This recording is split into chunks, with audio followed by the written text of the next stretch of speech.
Sa kakatapos lamang na Miss Universe 2025, wagi ang Pilipinas na si Atisa manalo bilang third runner-up.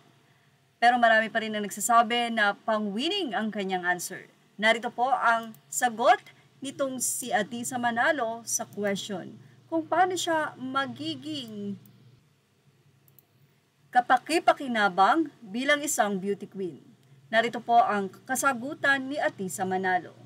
Aniya, I want to be the hope of people. I come from a very poor background. I started pageant at 10 years old to put myself through school and to lift my family out of poverty.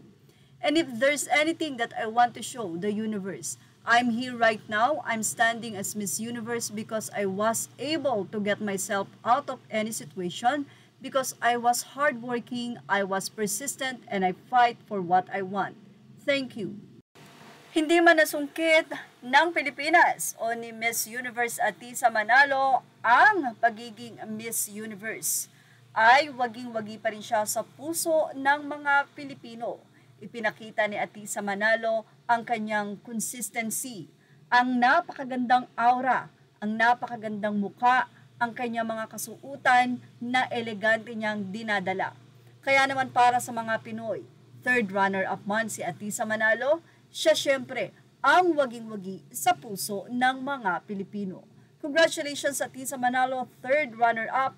Ito nga po ay sobrang viral na sa social media, ilang minuto ang makalipas. Kitang-kita na naman din sa ngiti ni Atisa na kahit na nga hindi niya nasungkit at si Miss Mexico ang nakakuha ng corona, ay waging-wagi pa rin siya dahil alam niyang ginawa niya ang kanyang best.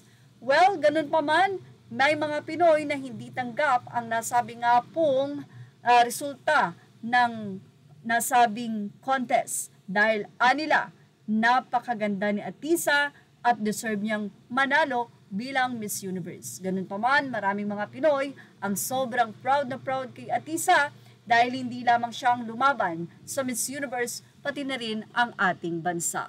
Congratulations once again, Miss Atisa Manalo, for winning third runner-up sa Miss Universe 2025 at ganoon din naman sa lahat ng nagwagi, especially kay Miss Mexico.